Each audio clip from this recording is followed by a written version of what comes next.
Voilà. Un moment très agréable dans le séminaire parce que moi je me repose, je ne dis plus rien, vous êtes contents. Hein? Donc on va former des groupes de discussion. Et je vous propose de vous mélanger un peu comme ça avec des gens peut-être des autres églises, c'est bien, hein? Pas avec votre famille, hein? Mais enfin, je vous laisse vous organiser comme à la française. Hein? On ne va pas faire des numéros 1, 2, 3, 4, 5 parce que ça va prendre 1 heure. On fait à la française, c'est-à-dire de manière pas gagueuse mais très efficace. Organisez-vous vous-même, vous êtes des adultes, choisissez votre partenaire. Moi, je vous propose, vous pouvez aller dehors, vous mettre à l'ombre, vous pouvez rester ici, comme vous voulez. Et je vais vous donner à peu près, maximum 20 minutes. Est-ce que ça va pour vous? Pardon? Je vais vous expliquer.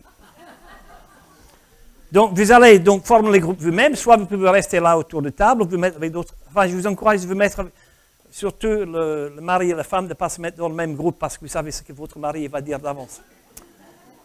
Voilà les questions à l'écran. Qui étaient à l'écran, qui vont revenir. Voilà, merci. Donc, si vous allez dehors, il faut prendre une photo. Hein? C'est formidable. Si vous allez... Première question. Avez-vous autant de facilité à prier en groupe que seul? Moi, je préfère prier seul qu'avec les autres. Pourquoi? J'ai tout le temps, j'ai mes sujets à moi. Donc, quand il y a les autres, c'est pas pareil. Deuxième question. À votre avis, la prière communautaire est-elle plus efficace que la prière personnelle? Réfléchissez bien. C'est une question piège. Réfléchissez bien. Dans votre réponse, il faut donner une réponse biblique. Donc, il ne faut pas dire n'importe quoi. Réfléchissez bien à ces questions. Troisième question. Quels sont les bienfaits de la prière communautaire? Voilà. Par exemple, moi je fais du jogging tout le matin, seul. Mais quand je fais avec les autres, c'est pas pareil. Quand je vais au restaurant seul,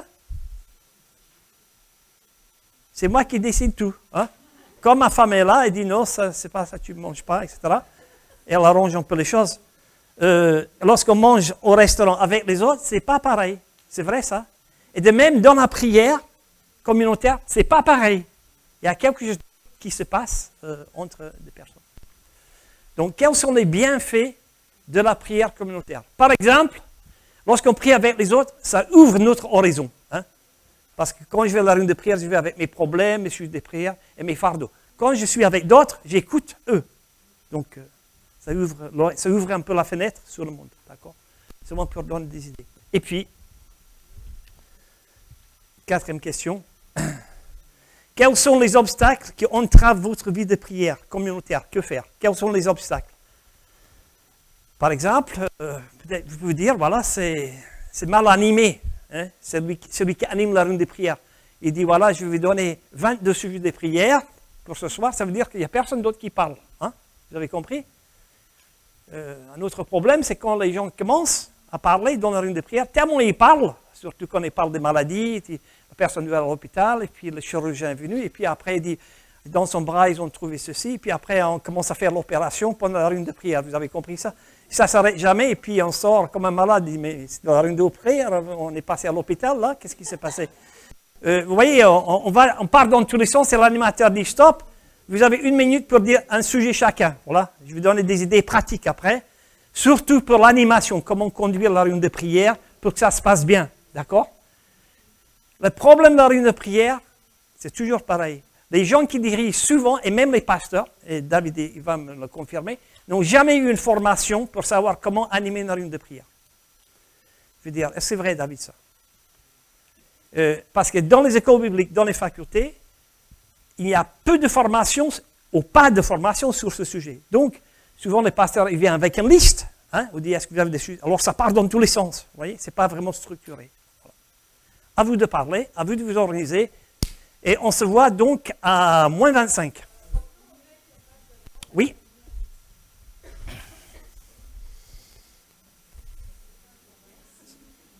Il suffit de demander, vous avez tout. Est-ce que c'est clair pour tout le monde? Vous nommez quelqu'un dans le groupe qui va animer un peu. Ce n'est pas nécessaire de noter ce que chacun dit, ce n'est pas nécessaire de dire. parce que je vais demander comme ça après. Donc, on ne va pas revenir trop sur cette question parce qu'elle n'est pas tellement intéressante. Avez-vous autant de facilité à prier en groupe que seul? Qui préfère prier en groupe? Levez la main. Voilà, très bien. Pourquoi? David, c'est David? Non, moi c'est Patrice. David est là-bas. Il y a 3 David ici. Voilà, Patrice. Pourquoi? Parce que ça nous évite le fait de prier ensemble, les utilisations collectives. Voilà. Très bien. Notre frère, excusez-moi, je vais oublier ton nom. Pardon? Tu t'appelles pareil? C'est Alfred. Hein? Alfred, oui. Quelqu'un d'autre qui a dit qu'il préfère la prière communautaire? Oui, merci. Les deux, voilà. Pour moi, c'est différent, préférer ou avoir la facilité. C'est pas la même chose. Oui, c'est pas la même chose. Oui, oui, oui. Facilité pour les deux. Oui. Et préférer ou non, je préfère seul. Seul. Très bien. Alors, ça dépend de notre tempérament. Hein? Aussi. Des gens qui sont très solitaires, ils sont contents d'être avec les autres. Et les gens qui aiment avec les autres, ils sont contents de prier seuls aussi. Hein? Ça dépend de... Donc, à votre avis, la prière communautaire est-elle plus efficace que la prière personnelle? Qui dit oui? Qui dit non? C'est pareil. C'est pareil. Je vous l'ai vu piéger là, mais je ne suis pas arrivé. C'est parce que nous avons des exemples quand Élie, il a descendu, il a prié tout seul. Il a descendu le feu. Il a descendu aussi la pluie. Mais il était tout seul. Hein?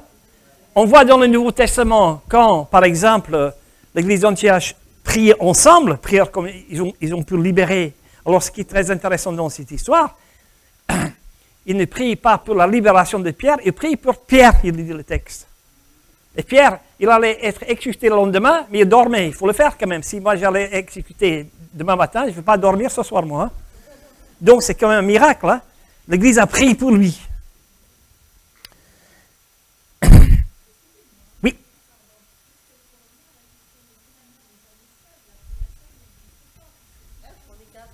On est toujours 4, voilà, vous avez raison.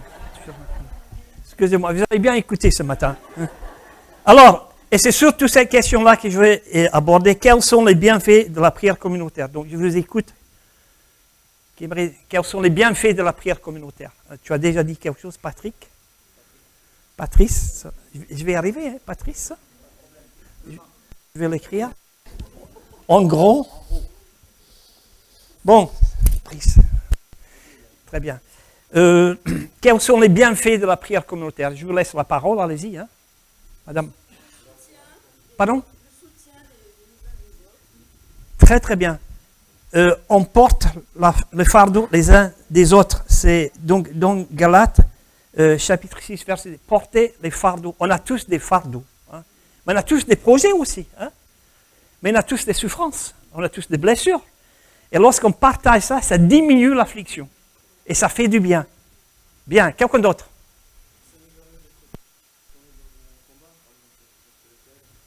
Voilà. Ce n'est pas le gars qui fait le boxe tout seul sur le ring. Hein. Mais là, on est 3, on est 4, on est 3000 si on est en Corée du Sud. Mais on est ensemble. Il y a une force. Et il y a une force parce que Dieu il est parmi nous d'une manière particulière.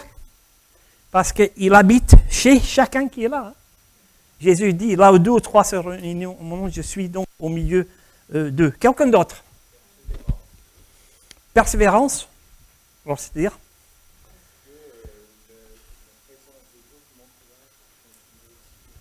Voilà. Quand moi je suis découragé, mon frère est encouragé. Il vient de la rue de prière. Il est plein de foi, il est plein de choses positives. Et moi je suis découragé et mon frère il va m'encourager. Donc il faut aller à la rue de prière pour rencontrer le frère. Comment tu t'appelles? Jean-Louis. Bien. Quelqu'un d'autre? Qu'est-ce qu'il dit? Jean-Louis ou Maurice? Maurice. L'un ou l'autre. D'accord. Réflexion Écoutez. avec l'ambiguïté entre déchargez-vous sur lui de tous vos soucis, donc ça devrait nous suffire, mais nous sommes humains. Oui. Donc c'est la raison pour laquelle je pense que la prière communautaire nous fait du bien en tant qu'être humain. Parce que ce que je pensais, c'est que la prière communautaire n'est pas plus efficace que la prière personnelle. Oui. Mais pour nous, elle nous fait du bien parce qu'on décharge et les autres nous entendent parce que nous sommes des humains.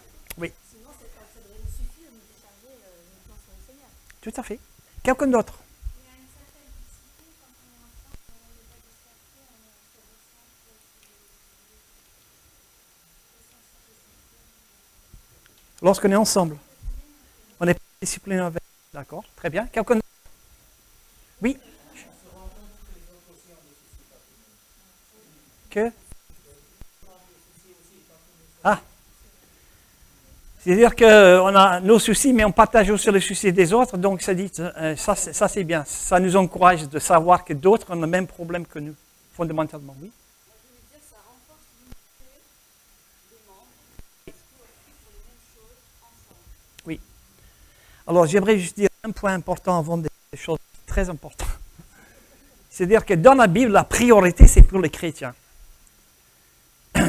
Il y a 653 prières dans la Bible. Vous pouvez les compter. Si vous voulez, déjà dans les psaumes, vous avez 150, hein, pour commencer. Dans le Nouveau Testament, il n'y a que 5 ou 6, peut-être 7 prières pour les non-chrétiens. Jésus qui prie pour l'homme qui est sur la croix. Donc, prier pour tous les hommes, c'est Timothée, c'est 1 Timothée ou 2 Timothée? 2 Timothée 2 ou 1 Timothée 2? Je ne sais pas. David, prier pour tous les hommes, les autorités. On va contrôler, quelqu'un va contrôler sur Internet. Je pense que c'est 1 Timothée, je ne suis pas sûr. C'est 1 Timothée? 1 Timothée 2. Donc, il faut prier pour tous les hommes, là. Donc, c'est pour les non-chrétiens, pour les autorités, etc. Donc, ça, c'est un deuxième texte. C'est l'apôtre Paul qui prie pour les Romains pour qu'ils soient sauvés. Ça fait 3. Pardon?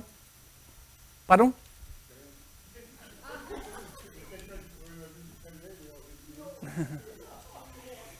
Donc, ça fait 3. Il y en a 4, 5, 6. Vraiment, si on cherche. Oui, pour Jérusalem. Jésus qui prie pour la ville de Bravo. Mais il faut vraiment chercher très loin. Et toutes les autres prières, par contre, de l'apôtre Paul, de Jésus, Jésus dit, je ne prie pas pour ceux qui sont dans le monde, dans Jean 17, mais je prie pour ceux qui sont. Donc là, il y a quelque chose d'important. La leçon là, c'est la prière pour les chrétiens, c'est une priorité. Pour Jésus, ça doit l'être pour nous aussi. Et pourquoi? Ah, pardon. Voilà, pour la protection, voilà. Et le sujet de prière le plus important dans toute la Bible, parce que je fais un peu de recherche là-dessus, sur tous les sujets de prière, je les ai classés par thème, etc. C'est pour la protection. Jésus, il prie pour la protection. Garde-les du malin. C'est dans Jean 17. Et la protection, il y a 50 psaumes qui sont consacrés à ce sujet de la protection. Hein? Et si vous cherchez bien dans la Bible, je peux vous donner, vous allez le trouver dans mon manuel quelque part, peut-être, je pense qu'il est déjà dedans. Protection de nos pieds, protection de nos paroles, protection de nos yeux, protection de l'enseignement, protection de la doctrine, hein? Protection de ce que nous voyons, protection aussi de la famille. On peut ajouter aussi protection d'Internet, la protection du monde.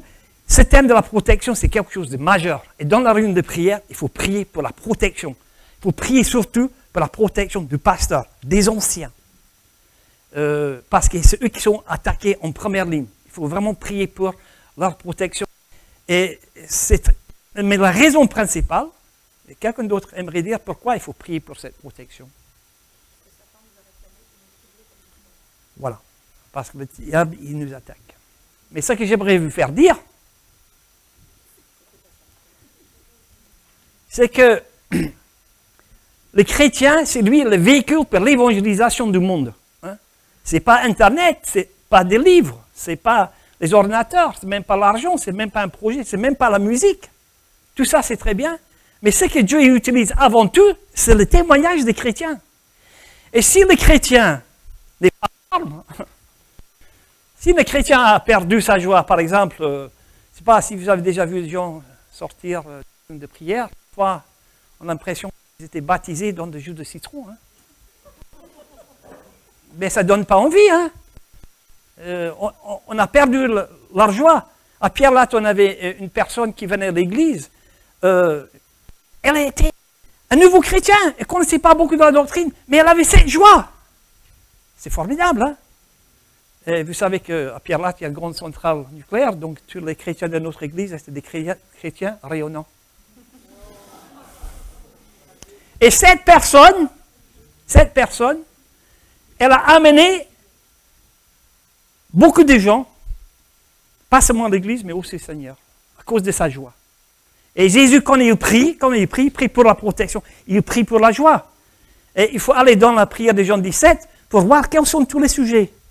Peut-être à un autre moment, si j'ai le temps, je m'étonnerai, on va pouvoir le faire, mais je ne pense pas. Donc, les bienfaits de la prière communautaire.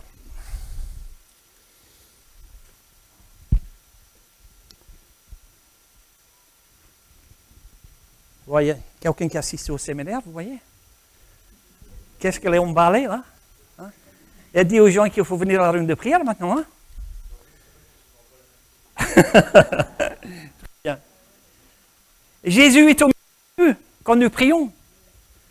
La prière transforme les croyants en collaborateurs. Ça, c'est formidable. On collabore à Dieu. On collabore à Dieu. Nous faisons partie de l'équipe. On entre dans l'équipe de Dieu. On entre dans le projet de Dieu. Nous sommes les collaborateurs. Et le Saint-Esprit nous aide et nous donne une dynamique. Et là, j'aimerais dire quelque chose. Je ne sais pas si je l'ai dit la dernière fois. J'espère que ce n'est pas trop pour les gens qui étaient là la dernière fois. Mais j'aimerais dire l'action du Père, Fils et Saint-Esprit lorsque nous prions. Est-ce que j'avais déjà dit? Je ne pense pas que j'avais dit ça la dernière fois. Je ne pense pas, mais je vais redire parce que c'est important. De même aussi, l'Esprit nous aide dans notre faiblesse, car nous ne savons pas ce qu'il convient de demander dans nos prières. Mais l'Esprit lui-même nous intercède pour nous par des soupirs inexprimables. Celui qui sonde les cœurs connaît la pensée de l'Esprit parce que c'est seulement Dieu qui intercède en faveur des saints. Donc, ce qui est important, c'est de savoir, je vais juste regarder, que le Saint-Esprit a un rôle particulier. On ne prie jamais seul, on prie toujours avec l'aide du Saint-Esprit. Et quand on pense prière personnelle ou communautaire, on pense tandem. On n'est jamais seul. Parce que Dieu, il est là, et l'Esprit, il est là. Et qu'est-ce qu'il fait? Il est dit dans les textes, il nous aide. On peut le traduire aussi, il nous donne l'énergie pour prier. La présence du Saint-Esprit nous donne l'énergie. Vous avez remarqué que souvent, lorsqu'il faut la réunion de prière, on n'a pas envie, on n'a pas l'énergie pour y aller. Hein? Et c'est le Saint-Esprit qui est là, qui nous aide, que ce soit la prière personnelle ou que ce soit la prière communautaire, il nous donne une dynamique. On ne prie jamais seul. Vraiment, il nous décharge. Il y a des choses qu'on ne peut pas exprimer même avec nos paroles, et c'est lui qui prend le relais. Hein? Ça, c'est formidable. Hein? Il prend le relais et il transmet à Dieu. Parfois, moi, j'ai envie de pleurer, ou envie de crier à Dieu. Je ne trouve pas de même mots. Et bien, le Saint-Esprit, il traduit à Dieu mes besoins. C'est formidable. Hein? Il nous soulage, il nous décharge, il intercède, il participe, et puis il sonde les cœurs. Moi, j'ai des besoins psychologiques, spirituels, des blessures aussi peut-être intérieures. Mais il y a une guérison de savoir que l'Esprit Saint, il est là, parce que c'est lui le consolateur. Hein? Il sonde les cœurs, il nous console. Il y a des choses qu'on n'arrive pas à régler, même si on a fait pris des initiatives pour la faire. Et c'est cette souffrance, elle est là en permanence, mais le Saint-Esprit, il est là. Il nous console, le consolateur. Et le Saint-Esprit nous dirige dans la prière. Il nous montre comment il faut prier et vers quoi est-ce qu'il nous dirige. Il nous dirige vers la parole, très important. On ne prie pas n'importe quoi, n'importe comment. On prie selon la parole. Et avant de prier, on ouvre la parole. On demande à Dieu de nous parler par son esprit et nous diriger dans la prière. Nous donner de la précision. Par exemple, comme si je prie pour madame qui s'appelle comment? Yolande. Si je prie pour Yolande, que je ne connais pas, mais je vais prendre ma Bible et je vais prendre donc Colossiens chapitre 1. Et là, il y a 13 sujets de prière pour elle. C'est pour ça que nous cessons de prier aussi pour Yolande. De prier pour elle, nous demandons qu'elle soit remplie de la connaissance de Dieu, de sa volonté, de toute sagesse et intelligence spirituelle, pour marcher d'une manière digne du Seigneur et lui être entièrement agréable, portant des fruits et toutes sortes de bonnes œuvres, croissant par la connaissance de Dieu, fortifié à tous égards par sa puissance glorieuse, en sorte qu'elle soit toujours joyeuse, persévérante et patiente. Eh bien, bon courage. Amen. Très sujet des prières pour madame. Ce n'est pas quelque chose que j'ai inventé. Je n'ai même pas parlé avec ma soeur. Mais là, ce sont des précisions qui sont données. Et je peux aussi demander à Yolande, enfin, je ne vais pas le faire, mais si je peux lui parler personnellement, pas devant les autres, je dis, est-ce que tu as un sujet de prière personnel? Vous voyez? Et l'Esprit de Dieu est dans son cœur, elle me dit, eh bien, prie pour moi, prie pour ma famille. Et ça, c'est un supplément. Mais je donne priorité à la parole. Est-ce que vous comprenez ce que je veux dire? Hein? C'est très, très important de trouver des sujets de prière dans la parole, parce que là, je vais prier en profondeur, et demain, ma sœur va être transformée. Et j'aimerais dire une deuxième chose quand j'ai prié pour ma sœur. Non seulement ma sœur va être transformée, mais moi aussi, je vais être transformé. Parce que quand je...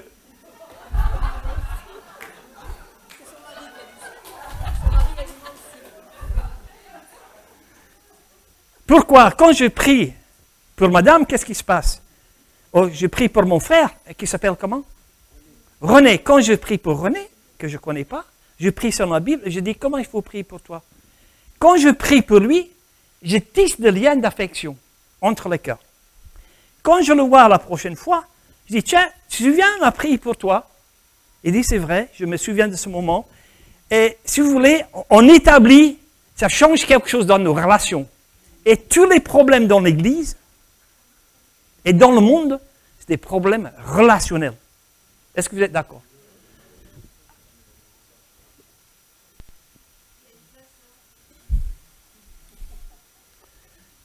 Est-ce que vous comprenez ce que je veux dire? C'est quand on prie pour une personne, on tisse des liens d'affection entre les cœurs. Et je vous encourage, écoutez-moi bien, de demander une liste de personnes de votre Église et de prier pendant une semaine pour une personne, avec des textes bibliques. Et vous allez voir, ça va transformer vos relations, ça va transformer votre Église. Parce qu'on va voir la personne à travers les lunettes de Dieu, on le voit autrement, et puis on va prier bibliquement, profondément pour lui, et on tisse des liens d'affection. Voilà. Et même quand j'étais à Pierre pendant 30 ans, les gens ils connaissaient tous mes défauts, hein, pas seulement mon accent, hein. Mais c'est autre chose. Hein. Parfois, j'étais trop direct avec des gens, c'est une de mes faiblesses. Hein. Je n'étais pas très très fort dans le relationnel avec des gens. Je disais aux gens, j'étais un peu dirigiste, quoi. Vous comprenez ce que je veux dire? Je connais tous mes défauts. C'est pourquoi on m'a dit, Yann, ça va bien si tu fais des séminaires un peu partout. Il faut que tu voyages un tout petit peu. Donc, je reconnais mes défauts, donc je dois faire attention. Alors, je voulais vous montrer. Alors, qu'est-ce qui fait l'Esprit? J'ai déjà dit, qu'est-ce que Dieu fait dans la prière? Et ce que je vous ai montré, c'est ce que l'Esprit fait. Mais Dieu, qu'est-ce qu'il fait dans la prière? Qu'est-ce qu'il fait Dieu? Lorsqu'on prie en communauté ou bien seul, qu'est-ce qu'il fait? Il nous change, mais le psaume 116, verset 1, j'aime l'Éternel, car il entend. Dieu, il écoute. Ça, c'est très important. Dieu, il écoute nos prières. Et Jésus, qu'est-ce qu'il fait pendant la prière? Et votre verset, madame? Mais pour ça, c'est Hébreux chapitre 7. Pardon? Non, c'est dans Hébreux, je veux dire, chapitre 7. Et c'est aussi dans Romains, mais je vous donne dans Hébreux parce que je trouve. 7, 25. C'est aussi pour cela qu'il peut sauver parfaitement ceux qui s'approchent de Dieu, par lui, étant toujours vivant pour intercéder en leur faveur.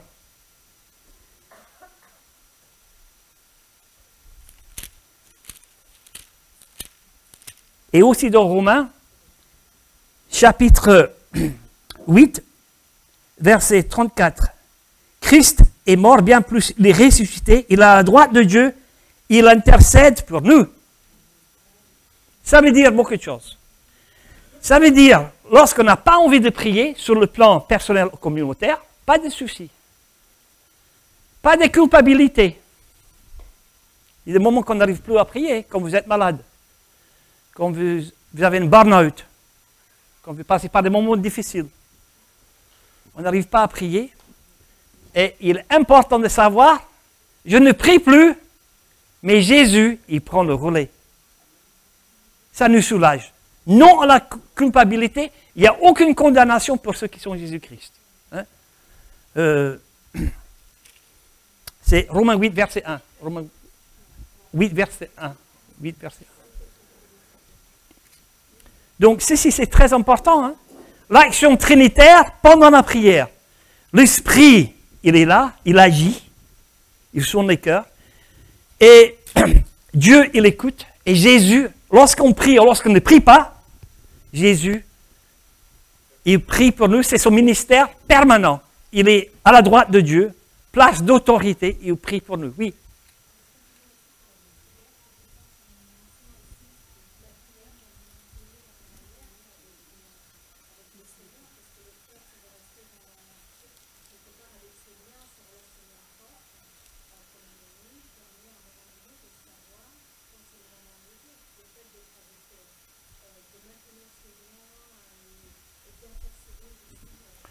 Donc là, tu parles des conséquences de la prière personnelle communautaire.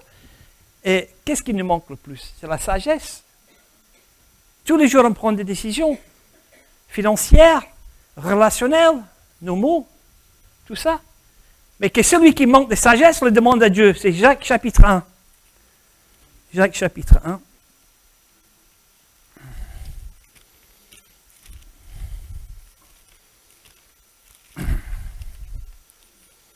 Jacques chapitre 1, ça y est, je l'ai. Si quelqu'un d'entre vous manque de sagesse, qu'il le demande à Dieu, c'est Jacques chapitre 1, verset 5, qui donne tout simplement, sans reproche, et lui sera accordé. La sagesse. Il faut demander cette sagesse pour la famille, pour le conseiller, pour savoir comment s'orienter à gauche et à droite. Donc, l'action trinitaire pendant la prière, c'est très important.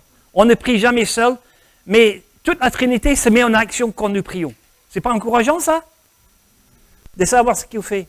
Alors, autrement, en écoutant la prière des autres, j'apprends à prier. En écoutant mon frère, ma soeur.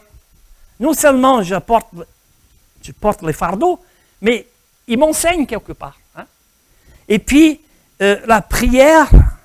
Par la prière, le cœur s'ouvre et se lie à travers les prières. Je peux m'associer aux sentiments des autres. Ça, c'est important. Il y a quelque chose d'émotionnel dans la prière. Moi, je peux venir à une prière tout joyeux, et puis quelqu'un dit, ben, j'ai perdu quelqu'un de ma famille. Ça change tout, hein, l'ambiance. Hein. Et là, on change d'ambiance, on change d'émotion, et on écoute l'autre, on console l'autre. Vous voyez, on partage, c'est pas facile. Hein. Et puis, la prière communautaire élargit notre horizon. La prière communautaire nous sort de notre cercle égocentrique. C'est Émile Nicole qui a dit ça. C'est un théologien de Vaux-sur-Seine qui est très connu. Et puis aussi un autre point. La ferveur des autres peut être pour moi une source d'encouragement. C'est ça qui est super. Hein? La réponse à la prière des autres encourage moi. Ça, c'est très important. Alors, pour vous détendre un tout petit peu, je vais donner une illustration. Quand j'avais 21 ans,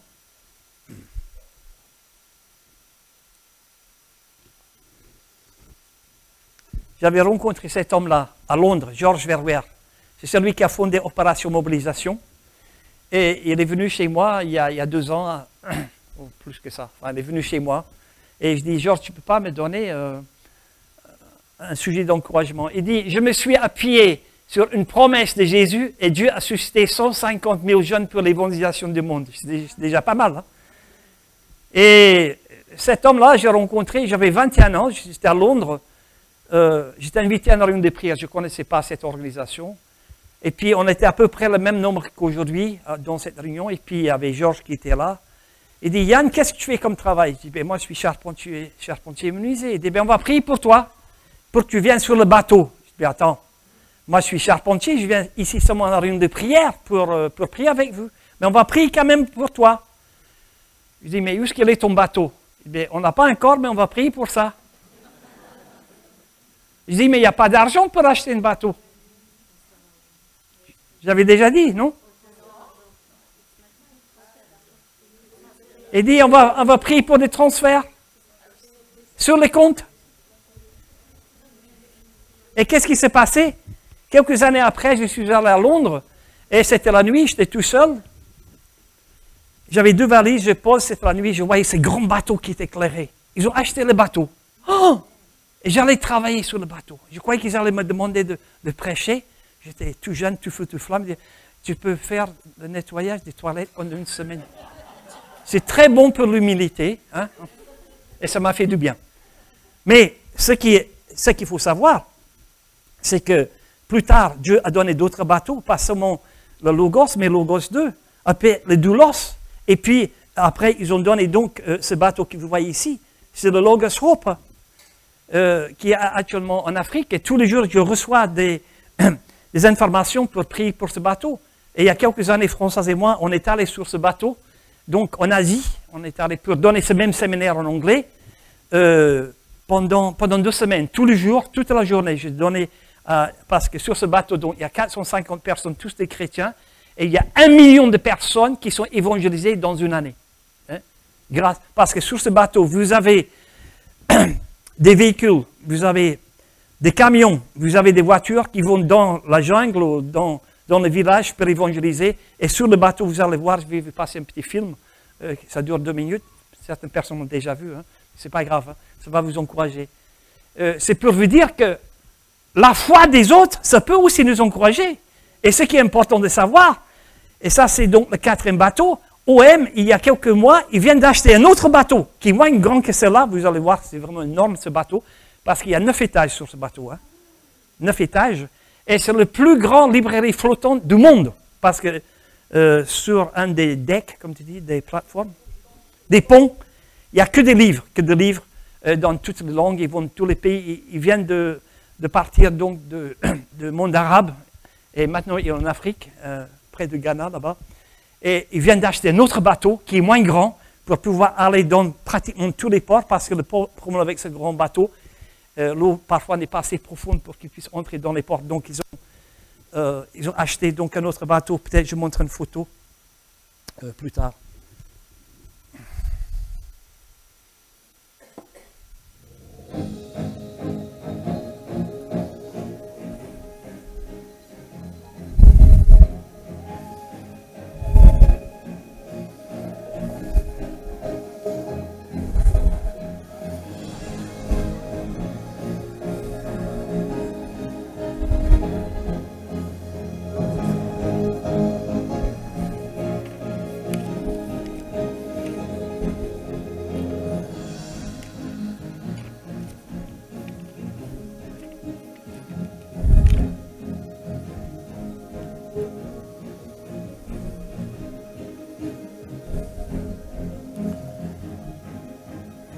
Le théâtre, 700 places sur le bateau. 700 places.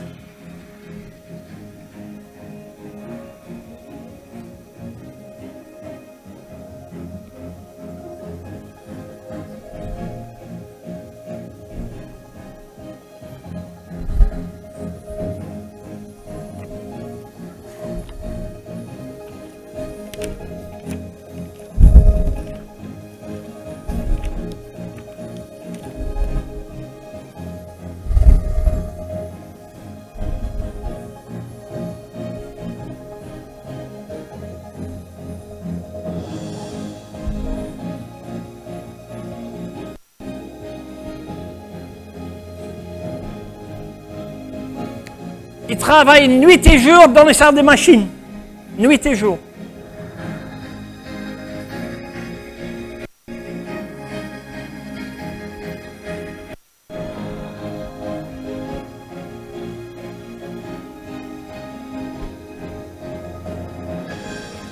Une école sur le bateau pour les enfants de l'équipage.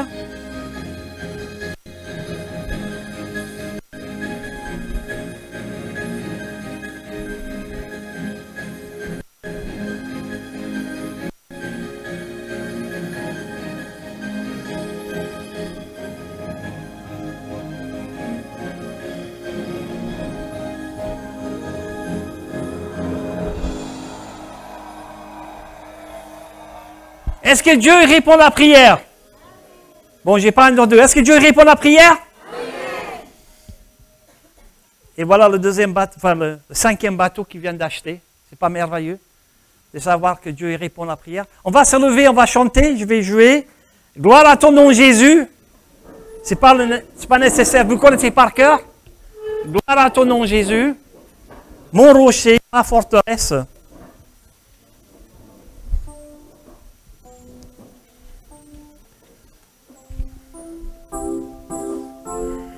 Vous connaissez?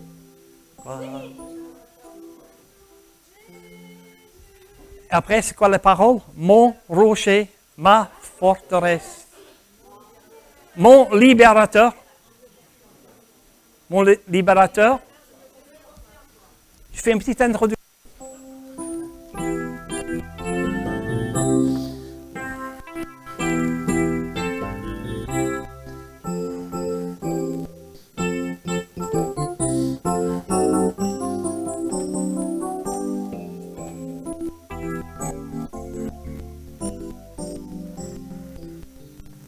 Donnez la main et chantez ce chant.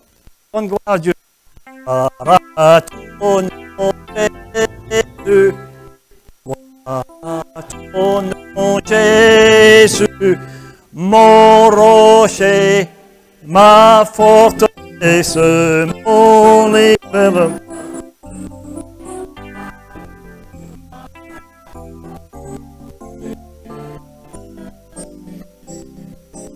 Encore. À ton nom, Jésus. À ton nom, Jésus. Mon rocher, ma forteresse, mon libérateur. À ton Seigneur Jésus.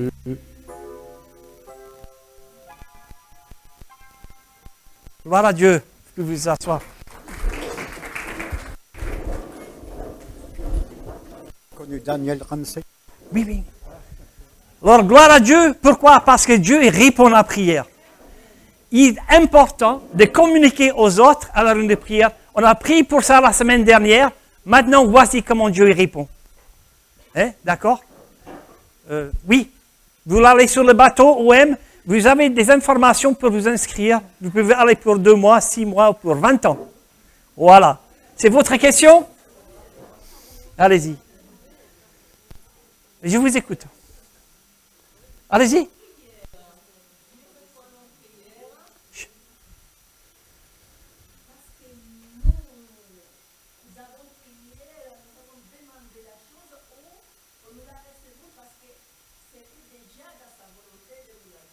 Oui. Oui. Ce n'est pas une question.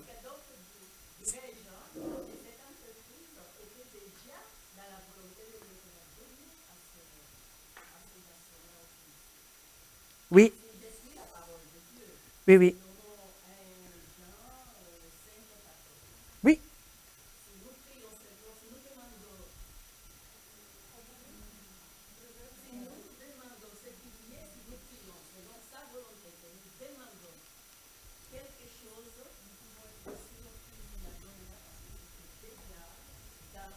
Oui. Oui, oui, j'ai compris.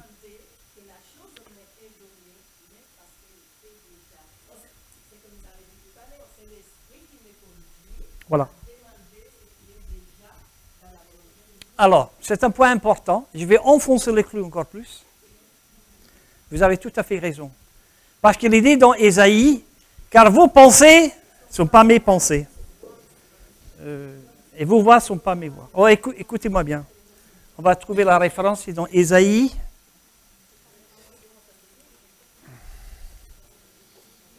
Quelqu'un peut chercher la référence dans Ésaïe. Pardon? Oui, c'est pas là. Je vais le trouver.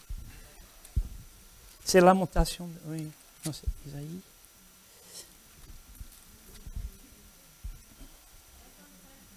« 55,8. 55,8. Alors, écoutez bien. Car vos pensées ne sont pas mes pensées. Et vos voix ne sont pas vos voix. Écoutez bien ce qu'il veut dire et regardez bien. Donc, il y a un décalage dans les pensées. Et pour que nos pensées, et pour que nous puissions prier selon la volonté de Dieu, il faut prier dans et sur la parole. Pourquoi? Parce qu'on diminue la distance entre ce que nous voulons et ce que Dieu veut. C'est dans le livre de Jacques qu'il est dit que vous ne recevez pas parce que vous priez mal, dans le but de satisfaire vos passions personnelles. Hein? Donc voilà pourquoi, parfois, on a de mauvais sujets, on a des mauvaises motivations. Donc c'est dans le livre de Jacques, vous priez mal, mais pour bien prier, il faut prier sur la parole. Donc cette référence dans Jacques, c'est dans Jacques chapitre 4, verset 3. Vous demandez, ne vous recevez pas parce que vous priez mal. Vous demandez mal dans le but de satisfaire vos passions. Par contre, lorsqu'on prie sur la parole, hein, là on est sur un chemin qui est sûr. On a une source qui est sûre parce qu'on est en train de prier les promesses de Dieu. Ça c'est formidable. Et c'est ma mère, quand elle me téléphonait, ma mère est décédée il y a quelques années, mais parfois, vers la fin de sa vie, elle me téléphonait tous les jours. Elle me donnait des citations. Elle me dit, Yann, n'oublie jamais que les promesses de Dieu sont plus puissantes que les problèmes de la vie. Ça, il faut le noter, parce que c'est très important. Les promesses de Dieu, elles sont plus puissantes que les problèmes de la vie. Et il faut s'appuyer sur la parole. Je vais en parler dans la deuxième séance cet après-midi. Pardon? Non, verset de ma mère, oui. Elle s'appelle Margaret Newberry.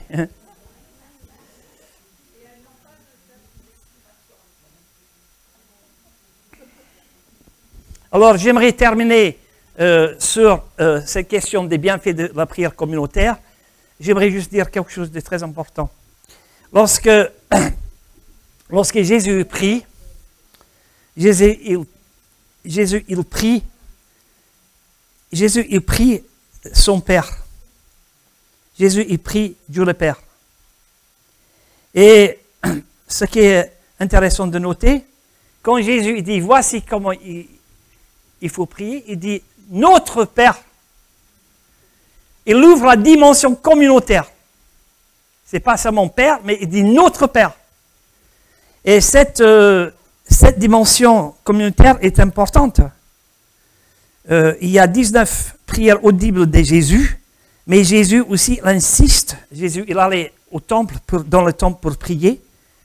Et c'est dans Matthieu 21, 3. Donc il assistait donc avec ses parents à la prière. C'est dans Luc chapitre 2, verset 27. Il pratiquait la prière communautaire. Donc, 122 fois, Jésus, il parle de son Père, mais quand il dit, voici comment il faut prier, il dit notre Père. Ça veut dire en clair, nous faisons partie d'une grande famille, hein, internationale. Hein, des Belges, des Suisses, des Écossais, des Chinois. Et lorsque j'étais sur le bateau, il y a 54 nationalités différentes. Il y avait des Russes, il y avait toutes sortes de personnes. Hein. C'était incroyable. Cette richesse de l'Église de Dieu. Et il faut faire attention de ne pas trop s'enfermer dans notre petit monde à nous. Et la prière, par exemple, pour la mission de frère André aussi, les informations, ça nous ouvre l'esprit. On n'est pas tout seul. Hein? Et Jésus, donc, il insiste sur ce première partie de sa prière, c'est notre Père. Et puis aussi, on peut dire, j'ai déjà dit, mais je vais me redire, on apprend à prier à travers les autres.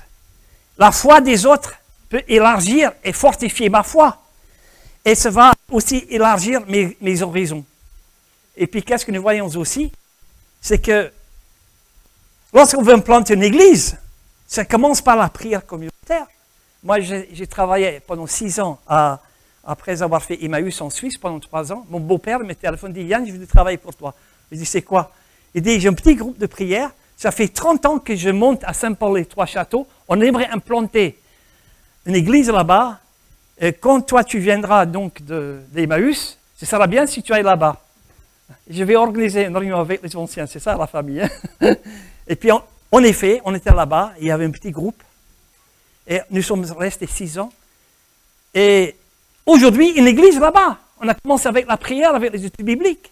Et moi, j'allais donc à Pierre-Latte, 10 km plus loin, il n'y avait pas d'église évangélique. On a commencé une réunion de prière à Pierre-Latte, le marché à Pierre-Latte. On a commencé donc des réunions de prière. On a pu être... Et aujourd'hui, il y a une église là-bas. C'est pas merveilleux? Pourquoi? Parce que Dieu répond à la prière. Et ça commence avec la prière communautaire. C'est pratiquement impossible de démarrer une église tout seul, avec une personne. Il faut toujours avoir une église derrière.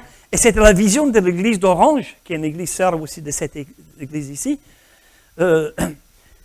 d'implanter là-bas. Et quand il y a eu des difficultés, il y a eu des difficultés aussi dans ces 2 églises-là, on a pu avoir l'appui des anciens. C'était vraiment la vision des anciens d'implanter. Et aujourd'hui, il existe 2 églises parce qu'on a démarré une réunion de prière communautaire. Et je sais que vous avez fait donc la même chose à Salon de Provence. Hein? Donc c'est merveilleux de voir ce que Dieu il fait. Et je voulais vous montrer cette photo. C'est le jour lorsqu'on partait. Je crois que les gens étaient très contents qu'on partait aussi. Mais on a laissé un bon groupe derrière nous ce jour-là. Et Dieu il fait de grandes choses là-bas. Je vais retourner prochainement pour les visiter. Et ce bâtiment que vous voyez, on a construit avec nos mains sur 4 ans. Et puis c'est tout payé 400 000 €. Donc gloire à Dieu. Ce n'est pas par l'orgueil que moi je montre ça, c'est pour vous rappeler qu'aujourd'hui, Dieu répond à la prière communautaire. Et puis, dans le livre des Actes, pour avoir une stabilité et croissance, ils vont nommer des anciens dans les nouvelles églises. Ils vont prier, ils vont se réunir et ils vont jeûner. Et c'est aussi important de renforcer la base de l'église hein, et de prévoir l'avenir. Hein. Bon, ça fait combien d'années que tu es là, David, dans cette église? Oui, 6 ans. Bon, tu peux rester encore 16 ans, c'est bon. On ne prie pas encore pour un autre pasteur. Mais je veux dire, je crois qu'il est important aussi de savoir passer le relais. Hein. Et moi, je n'ai pas fait assez vite parce que j'aurais dû partir plus tôt de Pierre-Latte. Mais j'ai écouté ma femme, donc on est parti.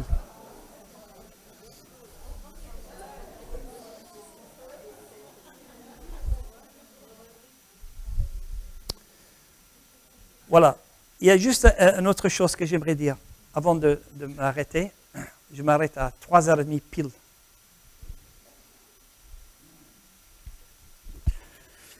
Il faut faire attention à la réunion de prière. Où est-ce qu'elle est mon truc là?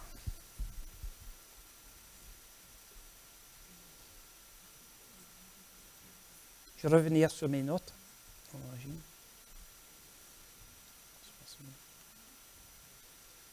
Je reviens sur Istres, voilà. Il faut faire attention à la réunion de prière. Pourquoi?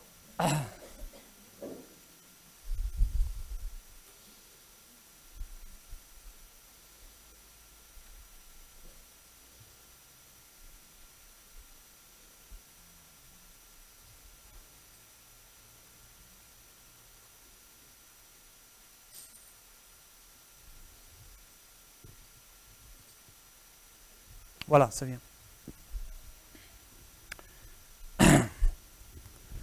Parfois, dans la réunion de prière, les prières des autres, c'est trop long. Je connais des gens, moi et mon frère et ma soeur, on allait depuis l'âge de 5 ans à l'église, au culte, et parfois des réunions de prière. Et qu'est-ce qui se passe? Parfois dans la prière, et nous on avait un petit jeu avec mon frère et ma soeur, on avait une grande pendule comme ça.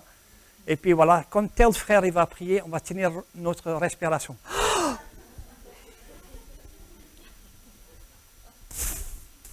20 minutes, c'est long, hein? 25 minutes, c'est le record. Une personne. La prière, c'est dans la Genèse. Exode, Lévitique, Nombre, Deutéronome.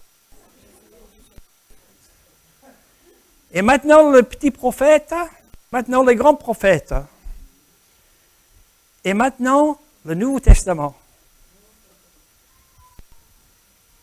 Et maintenant, le livre des Actes. On est toujours dans la prière, hein? Pas certains, parce que d'autres dans la tête sont en train de faire leur cuisine. Hein? Ça, c'est la réalité. Donc, non à des prières longues, s'il vous plaît. Des prières courtes dans la prière communautaire. Alors, qu'est-ce que c'est une prière longue? Qu'est-ce que c'est une prière courte? Une bonne prière, c'est que vous prenez votre respiration une fois, vous lâchez votre prière et vous reprenez plus votre respiration pour la prière. Ça suffit. Hein? Parce qu'il faut penser aux autres. Et beaucoup de gens, et surtout des jeunes chrétiens, ne prient pas parce qu'on ne leur laisse pas la place. Soyons polis, s'il vous plaît. Beaucoup de jeunes ne viennent pas à la réunion de prière parce que ce n'est pas intéressant, c'est barbant, c'est parfois des prédications. Dans la prière. Deuxième danger, c'est dans la prière, on va faire passer des messages codés aux frères. C'est très subtil. Nous prions pour le frère qui vient toujours en retard au culte. Nous prions pour la sœur qui ne vient jamais à la réunion de prière. Et on attaque des gens subtilement à travers la prière. Des messages codés. Et tout le monde comprend, hein? Et on apprend beaucoup de choses à la réunion de prière, beaucoup de choses, hein? On peut écrire un journal lorsqu'on revient de la prière, parce qu'on apprend beaucoup de choses sur la maladie des uns et des autres. Donc il faut faire très très attention. Il faut rester discret, hein, dans la réunion de prière, donc, et pas donc faire passer des messages codés. Et je pense que je vais m'arrêter là.